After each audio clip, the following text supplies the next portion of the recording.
Welcome to Business in Hawaii. My name is Alice Lee Hagan, filling in for Reg Baker as he accepts his Small Business Hi, I'm Administration Carol Award Cox. for I'm the new Financial host of Eyes Advocate on for the Hawaii. state of Hawaii. Make sure you So stay in the know congratulations, on Hawaii. Reg. Join But us. I'm glad to be here today as the guest host.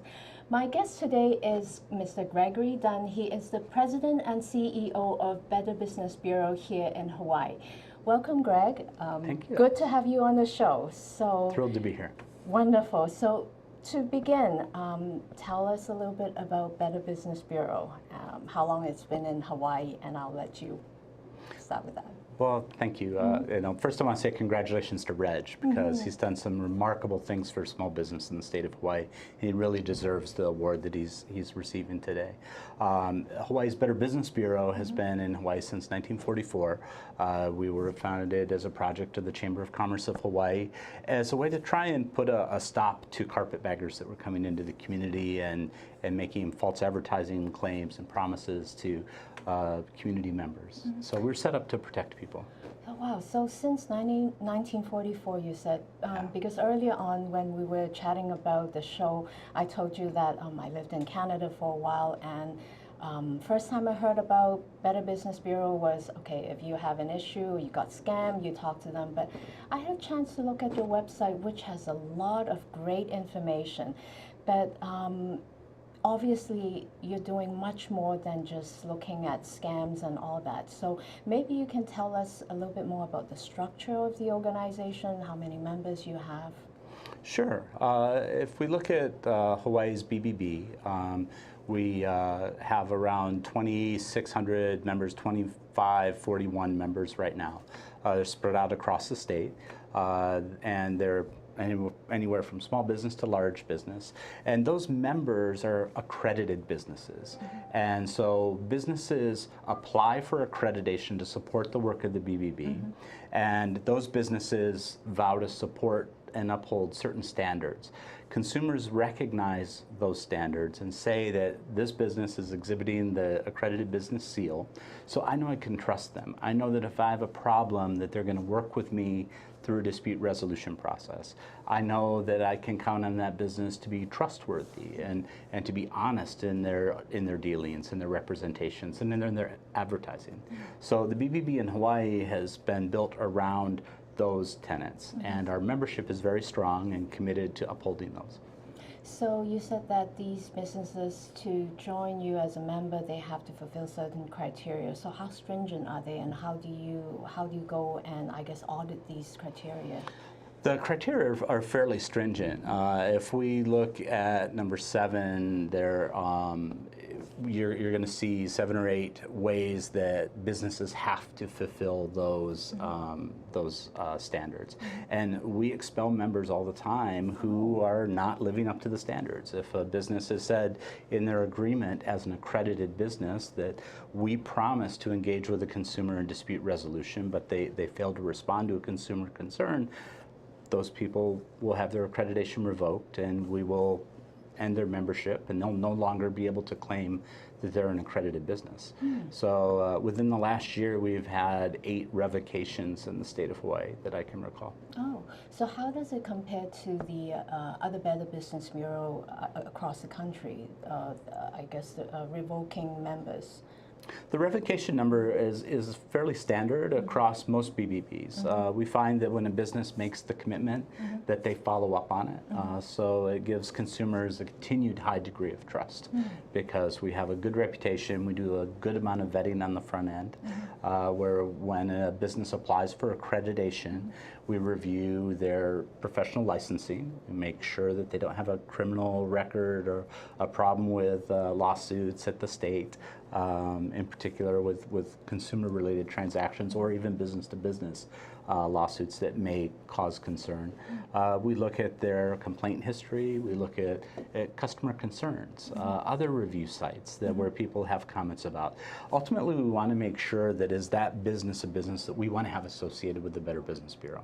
It's not just about the money, it's not just about growing the number of members. It's about having the right members as a part of your organization that best represent the mission of the organization. I'm glad you brought that up, but before I ask you more questions about, you know, the benefits to members, remind me again, so how many members do you have across the state? Well, across the state right now, around 2,500, and they're split out across all the islands. So we have members on the island of Lanai and Big Island, Maui, Maui County, Kauai. The majority are on Oahu. Obviously, we have the largest business census on Oahu. But in the most recent business census, we have around 33,000 total businesses in the state of Hawaii, and we have approximately 8% of those businesses are accredited businesses that support the work of Hawaii's Better Business Bureau. We're a nonprofit organization, and we rely on the support of our members and the donations of others to continue the work that we do for the community. Oh, okay. So yeah, you talk about your organization being a membership-driven organization. You also have nonprofits. So how does that help you accomplish your mission then of BBB? Well, the BBB's overall mission is to build a community of trustworthy businesses. And so the 501c6 BBB membership organization, Better Business Bureau of Hawaii, focuses on developing the website, providing web content, information, developing our membership so that they can be better businesses. We've recently developed a suite of web products and mobile products that our businesses are able to deploy as a benefit of their accreditation to help them be better with consumers. We also have a 501c3 nonprofit foundation. That nonprofit foundation allows us to receive charitable contributions that are tax deductible that help us to do more community-based messaging on fraud prevention and helping the people to avoid being taken advantage of by scams. We also work with the military community, and that supports our military line efforts in helping service members and their families to better transition when they move to Hawaii, and also help them to avoid being taken advantage of. Because we find nationally that service members are high-risk population for being taken advantage of, because many of them are moving to new communities where they don't know a lot of people, and the scam artists take full advantage of them and try and get the money out of them as quick as possible. So other BBBs across the country, they also provide service to a lot of military service members then. Oh, interesting. Based on what you just said, there's so many questions in my head, but maybe let's go back to membership. You said that most of your members are here on Oahu. So I'm just curious, since we have members across the state and different islands, how do you service them as well? Do you travel a lot to go meet with them? Absolutely. For example, one of the projects that we've been working on for the last 2 years is a collaboration with the Lanai Chamber of Commerce. So with the closure of the 2 hotels after Mr. Ellison had purchased the majority of the island and renovating the properties, we worked with the Lanai Chamber of Commerce to provide tools for their members and our accredited members on the island to help consumers understand that the island was still open for business, and we were able to set up a landing page on our website. We funded it with Google AdWords that our organization helped to contribute. We received a grant from Google that allowed us to drive traffic to the landing page and help increase the exposure for the neighbor island businesses.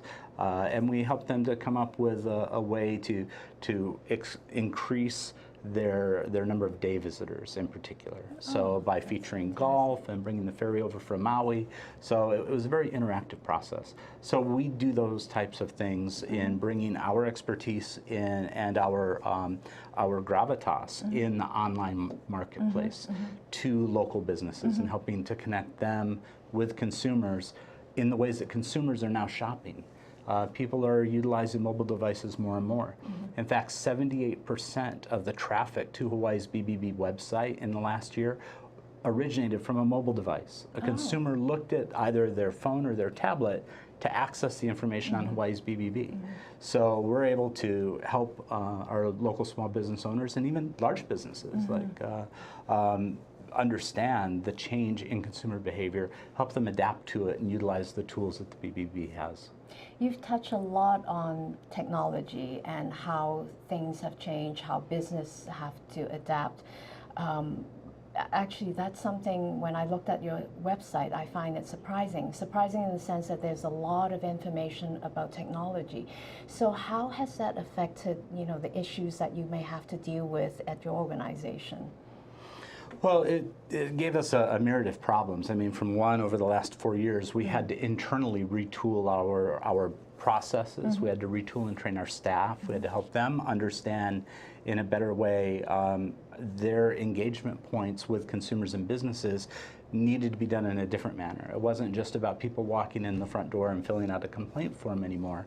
It was about people wanted a certain type of information and they wanted to receive it in a certain way. So we had to develop new channels that met the current needs of our community. So for us, we were able to incorporate a new database. We incorporated our new website. We provided new ways that business owners could leverage their accredited business profile and take greater advantage of the high ranking of the Better Business Bureau on an international basis to showcase themselves. Oh, that's great. But now you're talking about making it easier for, say, consumer to file complaints, or it's really more the process improvement part. But in terms of issues, scam issues that you mentioned early on, how military personnel may be susceptible to that, how has technology played a role in that area? Well, in some ways, that's a more frightening aspect of technology. It used to be a criminal would use a crowbar and pry open your window, or they would show up on your doorstep and try and con you into buying a used vacuum cleaner. Today, the criminals are invited right into your living room via your computer or your smartphone. Or in many cases, you don't even know they've gotten the information through a Trojan horse or a virus that they receive from an email or via social media, where they've taken some silly quiz on Facebook and they've given away all of their personal data. Hawaii's BBB has been very active in providing messaging in the community. In the past year, we've had over 142 million impressions of our nonprofit message of scam and fraud prevention just in our Hawaii marketplace, with a publicity value of over $4.2 million that would have cost us to buy the equivalent advertising space.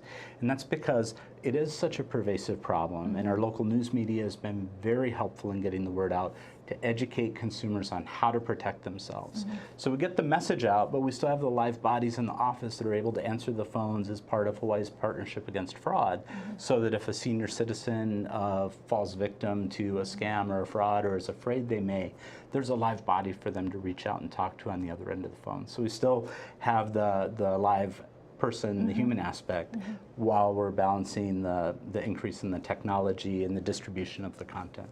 That's really impressive, and I think technology is one issue that I'd like to continue after the break. We're coming on a break, so we'll continue afterwards. You're watching Think Tech Hawaii. We'll be right back after the break. Hi, I'm Carol Cox. I'm the new host of Eyes on Hawaii. Make sure you stay in the know on Hawaii. Join us on Tuesdays at 12 noon. We will see you then. Aloha. Freedom. Is it a feeling? Is it a place? Is it an idea? At DiveHeart, we believe freedom is all of these and more, regardless of your ability. DiveHeart wants to help you escape the bonds of this world and defy gravity. Since 2001, DiveHeart has helped children, adults, and veterans of all abilities go where they have never gone before. DiveHeart has helped them transition to their new normal. Search diveheart.org and share our mission with others, and in the process help people of all abilities imagine the possibilities in their lives. You're watching Think Tech on thinktechhawaii.com, which broadcasts 5 live talk shows from noon to 5 p.m. every weekday, and then streams our earlier shows all night long. Great content for Hawaii from Think Tech. Welcome back to Business in Hawaii. My name is Alice Lee Hagan. Today my guest is Gregory Dunn, President and CEO of Better Business Bureau here in Hawaii. Before the break, we were talking about technology and I guess some of the technology related scam issues. Now, you mentioned how you were there were a lot of I guess consumers that came onto your website, and I guess the value translated to about 42 million worth of I guess you have to remind me again. So 142 million sorry, impressions okay. of data. That's where our message goes out and is obtained by different people through various channels. So now I know that your organization's mission is really to create or to make sure that businesses who are here would provide trustworthy kind of business value to consumers. So when people join or when organizations join, what are the benefits for them? Because from my perspective, I say, okay, it's great, BBB is protecting consumers here, but what are the benefits for your members? Well, the biggest benefit for our members that I see is that we're helping to protect people from losing all of their money. Because if they don't have any money, they're not going to be able to spend it with you. So if you're looking for a transactional relationship where you want a quid pro quo, I want X number of leads in exchange for my dollars, you're not going to get it here. What you will get is feeling good about the fact that you're protecting your community and you're protecting your employees. There's a little known statistic that if someone falls victim to identity theft as one of your employees, let's say you have an employee, one employee who falls victim to identity theft can spend up to 700 hours trying to restore their identity and prove that those charges weren't their charges, that they don't owe that money. And they owe that money until they can prove they didn't. So now where do you think that those 700 hours are spent? Certainly not at home. They're spent normally on the job while the person is at work, and those are non-productive hours. Fortunately, with the BBB, we have people that are there to help walk them through the process of how to repair or prevent, in most cases, we hope, the identity theft. And so you have to think of it as an investment into the community. So that's one of the main things. From strictly an informational standpoint, consumers are looking for data online. They're looking for who to work with online.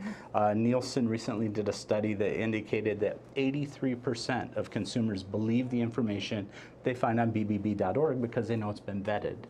It's third-party independent verification.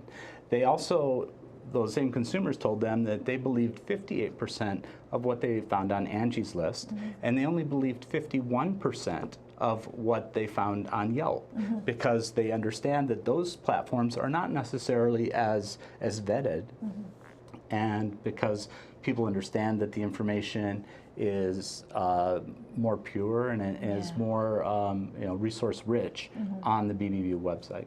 That's great to know, because as I said, I went to your website and I would never have thought that I would find information on, say, things like scams on Valentine's Day, or how to protect your kid's identity. So this is great to know, and I hope that listeners or people who are watching our show right now, they'll go and visit your website, which again, as I said, it's treasure trove of information. Well, one of the things that they can do is if they go to hawaii.bbb.org, in the upper right-hand corner, there's a little button that says Scam Tracker. And on the Scam Tracker, you can click on it and you can see where all of the scams across the state have been reported in real time. You can do a search to see if someone else has reported of getting a phone call from a certain number, or a certain person has come to the door. So it's crowdsourcing of scam information so that you can participate in that and learn from it. Again, that's one of the things that our membership and our foundation help to support. That's fantastic. Now, Greg, let's come back to you. How did you join BBB, and what's your background? Well, I have a fairly diverse background. I have a liberal arts degree, which basically means I was going to go to law school and wound up not. So I have a degree in history and a background in business. So I've also run nonprofit organizations. As we had discussed before, I was the executive director at the Atherton YMCA at UH for a while. I was also able to work with the Hawaii Nature Center in a statewide capacity as that executive director. And then I went back into the for-profit world as executive for Fair Horizon Capital and doing real estate investment for that firm. And then as the market began to shift and change, I was looking for a different challenge. And my predecessor at the BBB was retiring, and the board was looking for someone that had both nonprofit and for-profit background to come in and take a look at the organization and see how the organization could be retooled to better fit the needs of the community. And so it was a really unique opportunity for me to be able to step into and sink my teeth into it. So now you said that you've been at the organization for the last 4 years. I'm sure you'll be there for a while, but looking back at those past 4 years, what are some of your proud accomplishments? I think the proudest accomplishments are the number of staff we were able to maintain during a period of very drastic change. One of the challenges in retooling an organization from scratch is you're inheriting a group of people that have worked together in some cases for the better part of 10 to 15 years. And you're asking them to rethink the meaning of their job. In many cases with nonprofits, people begin to believe that the program that they're providing equates to the mission, when in reality your mission is why you exist, and then you deliver a myriad of different programs to achieve that mission. And so as you're moving people from one mindset to the other, it can be challenging to maintain the staff. But really the proudest accomplishment was maintaining a very good core of the staff that believe in the mission and are serving our community incredibly well. That's great. Now, looking forward, you mentioned that BBB currently has about 2,500 members. Do you have some maybe ambitious goals in terms of trying to grow your membership? It's an interesting question. I had a board member ask me that just last week. Oh, so okay. I love this because Okay. they were really surprised when I said that the net number of members that you have in an organization is not an indicator of success. An indicator of success is, are you meeting the needs of the community? Are you meeting the needs of the members you have? You can look at the financial metrics that we're run by, and you can see that over the last 4 years, our budget and revenue numbers have grown every year. You can look at the metrics in terms of the number of people that have left reviews on our website have skyrocketed to the point where we now have served 3,000% more pages of reviews this year over last year from people looking at the content and people visiting the website and becoming more engaged. You can see based on the increase in our public outreach and the messaging in the community, where when we started out, we had 24 appearances on television in the year before I started. And in the last year, we have 462 media appearances in the calendar year. So you look at those metrics as success metrics, not necessarily the number of members. Because if your metric is simply to bring on more members, you can decrease the membership cost and drive the membership number up. Or you can reduce your standards and bring in more people that are less qualified. We're about quality and we're about providing the services the community needs.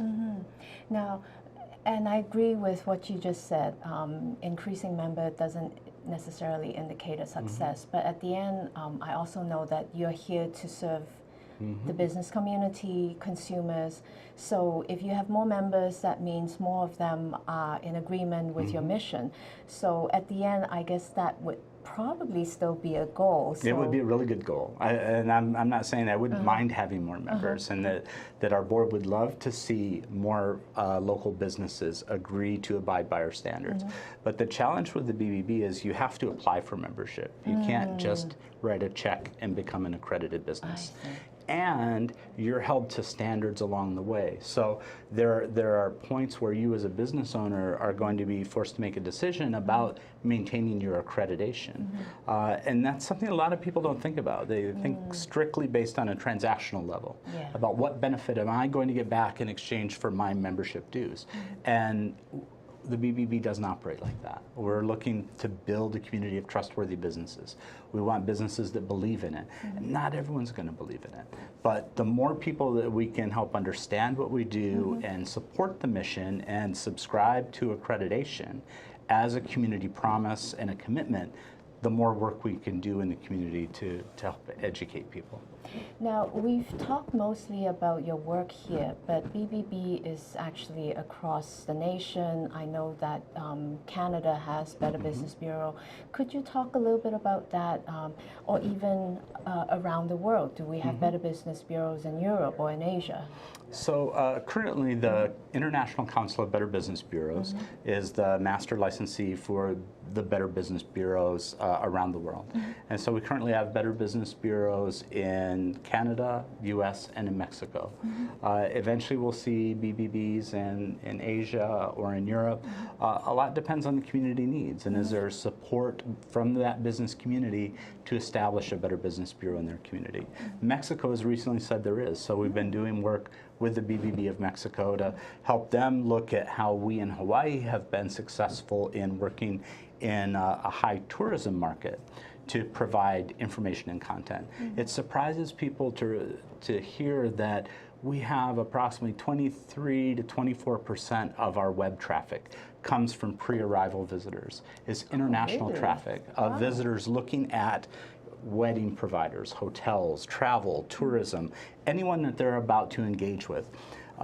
They find on our website and they look at the information, and the people that have the BBB accreditation are viewed in a much more favorable light because even international consumers recognize the value of the accredited business seal versus just having a letter grade on your business profile. That's great to know. Now we're coming to an end to our show, but one last question would be, if there's one thing that most people won't know and you would like them to know about Better Business Bureau, what would that be? I would really like people to go online and download our various mobile applications and take a look at the information. It's not your grandfather's BBB anymore, particularly in Hawaii. We want you to engage with us. We want you to feel comfortable about engaging with the community. One of the things that is different about commerce today than what it has been so much more so in the past is it really is about your reputation, and your BBB reputation is the cornerstone of your online reputation. The BBB content and information of our letter grade and the accreditation information not only shows up on bbb.org, but it also shows up on Google in terms of the translating the customer experience stars over. Shows up on Porch.com, Yellowpages.com, HomeAdvisor. We recently signed an agreement with TripAdvisor, so the content and your letter grade and accreditation status is being republished across multiple platforms.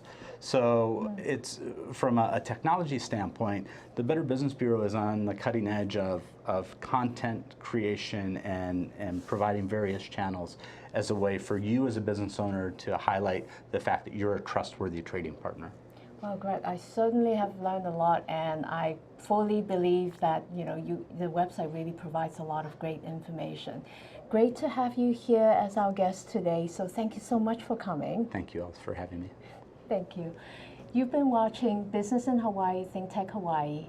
Stay tuned for our show next week. I'm Alice Lee Hagen.